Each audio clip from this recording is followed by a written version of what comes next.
Bonjour et bienvenue sur Motion System, je m'appelle Loïs et aujourd'hui je vais vous présenter une session sur les mouvements primitifs et qu'on va essayer de déplacer tranquillement vers la gym naturelle.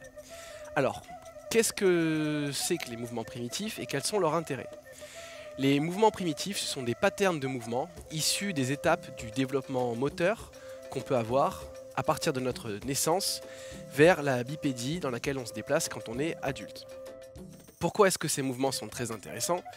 D'abord parce qu'ils sont ludiques, à la fois pour votre participant, mais également pour vous à enseigner, et d'autant plus qu'ils vont vous permettre de vous différencier en cours collectif ou en session de personal training des autres coachs ou profs. Vous allez ainsi pouvoir avoir une valeur ajoutée dans votre travail.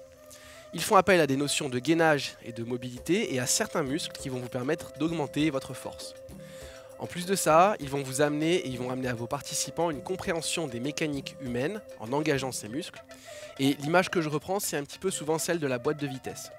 En yoga, en pilates, vous apprenez à engager la première et la deuxième vitesse par le périnée, par le transverse et par l'activation du diaphragme. Avec les mouvements primitifs, vous allez activer les muscles les plus importants du corps humain. Ça va être un petit peu comme se déplacer de la deuxième vers la cinquième et la sixième vitesse. Et quand vous allez appliquer toutes ces mécaniques dans vos mouvements sportifs, vous allez pouvoir achever complètement votre potentiel athlétique. Alors, dans les exercices qui vont suivre, je vais vous proposer les positions de base des mouvements primitifs, de la position de dos vers les étapes qui vont vous emmener à vous redresser, un petit peu comme ce qui se passe pour un bébé quand il naît, quand il apprend à se déplacer, jusqu'au moment où il apprend à se déplacer à quatre pattes et à fonctionner debout. Vous allez voir qu'il y a beaucoup de petites étapes entre les mouvements, beaucoup de petits éducatifs. Je vous invite véritablement à prendre du temps pour vous quand vous les enseignez, c'est-à-dire à utiliser parfois juste un ou deux mouvements que vous faites faire aux gens sans vous précipiter. C'est-à-dire que vous pouvez utiliser seulement deux mouvements ou deux éducatifs dans une séance. Vous allez pouvoir vous en servir dans vos échauffements. Vous allez pouvoir vous en servir en superset avec une série de musculations pour amener un travail différent. Et vous pouvez aussi, bien sûr, vous en servir en séance unique, comme ça va vous être présenté juste après. Il présente aussi pour moi un intérêt en termes de réveil musculaire, en entraînement de recharge, c'est-à-dire le matin pour pouvoir vraiment mettre en place une dynamique pour des clients qui vont travailler, et également en récupération si vous avez des gens que vous avez très régulièrement en entraînement, comme des petites sessions avec moins d'intensité par rapport à ce que vous leur faites d'habitude sur de l'entraînement à haute intensité par exemple. On va commencer tout de suite avec les premiers mouvements. Donc, comme vous avez pu le constater, j'ai utilisé 3 tapis et puis après je m'orienterai sur un seul tapis. Je vous incite vraiment à utiliser du matériel pour mettre vos participants en situation de confort dans ce travail. Donc la première chose va être de s'allonger sur le dos et le premier exercice qu'on va faire va être simplement de mobiliser la tête d'un côté et de l'autre. Alors ça peut vous paraître bizarre de commencer par mobiliser le cou, mais on sait aujourd'hui que un des paramètres les plus importants pour l'équilibration, c'est la relation entre les yeux et les autres membres du corps. Donc en mobilisant le cou, vous mobilisez également votre regard et vous donnez de la mobilité à une zone qui en manque très souvent, surtout si on est bloqué ensuite toute la journée devant un ordinateur. Pour la position suivante, je vais vous demander de relever les jambes et de placer les mains à l'intérieur des pieds que vous allez saisir. C'est ce qu'on appelle la pose du bébé heureux.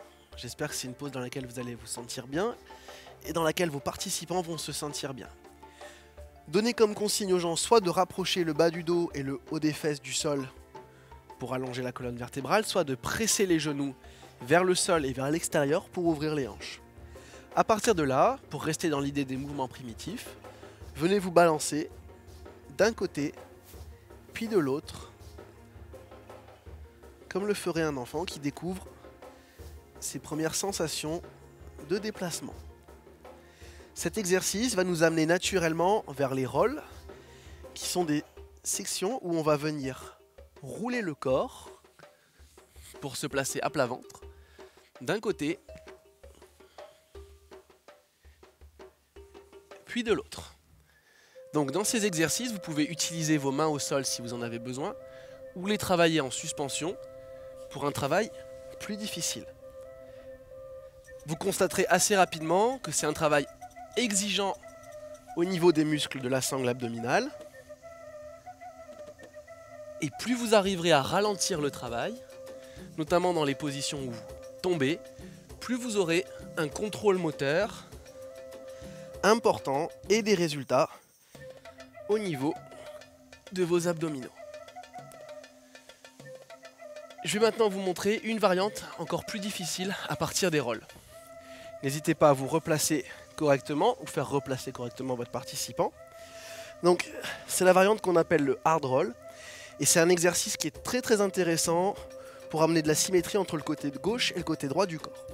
Allongez une jambe, remontez l'autre, placez votre coude en connexion avec le genou au niveau du vaste interne. L'autre bras peut être sur le côté ou vers le haut pour plus de difficulté. L'exercice consiste à venir rouler sur le côté et à venir se redresser de la même manière. Rouler, contrôler, redresser. Effectuez cet exercice comme des séries de musculation, c'est-à-dire que vous allez compter 10 respirations d'un côté, 10 mouvements d'un côté, 10 mouvements de l'autre et vous prendrez ensuite une récupération. Donc c'est vraiment un véritable exercice pour les abdos que vous pouvez inclure dans ce type de séance. Ok, on va continuer avec le mouvement suivant. Pour ce mouvement, j'ai besoin d'un seul tapis, donc je vais vous démontrer ce que je ferai avec un participant, c'est-à-dire me séparer des deux autres tapis pour me concentrer sur celui-là uniquement. Donc, on imagine qu'on part de la position où on a roulé pour venir s'installer à plat ventre, comme un enfant qui vient de s'installer pour la première fois et qui regarde ce qui se passe devant lui. Resserrez les pieds et contractez légèrement les fessiers. On n'a pas la même souplesse qu'un enfant, donc vous contractez les fessiers pour protéger le bas du dos. Comme dans les premiers mouvements sur le dos, le début du travail va consister à dégager le cou et à mobiliser doucement la tête. Vous pouvez la mobiliser sur les côtés, mais également effectuer des mouvements vers le bas et vers le haut. Vos participants auront de meilleurs résultats si vous leur demandez de le faire régulièrement, sans aller dans les positions extrêmes d'étirement, mais toujours en s'arrêtant légèrement. La fréquence et la quantité vont être plus efficaces que le fait d'aller loin dans l'exercice. Pour l'exercice suivant, on va mettre en place une mécanique autour d'un muscle qui s'appelle le serratus antérieur, anciennement le grand dentelé, et qui joue vraiment un rôle de lien entre l'avant et l'arrière du corps. Pour cela, on va réaliser une rétraction et une protraction au niveau des omoplates, qui consiste à creuser et venir arrondir uniquement au milieu du dos. Donc c'est un exercice très intéressant pour faire progresser les gens, par exemple au développé couché, et également pour réhabiliter les épaules abîmées. On a souvent des gens qui ont des problèmes aux épaules. C'est un exercice que vous pouvez leur proposer, qui est à mon sens un petit peu plus intéressant que les rotations externes classiques qu'on propose avec des élastiques ou avec des haltères. Donc prenez bien votre temps dans cet exercice, les rétractions et les protractions. Quand ce sera maîtrisé, vous pourrez amener une notion de gainage plus intéressante, en essayant de ne pas transférer le corps et de le garder dans l'axe, en tendant un bras et en le ramenant, puis en changeant. Une fois que vous aurez utilisé cet exercice pendant quelques séances,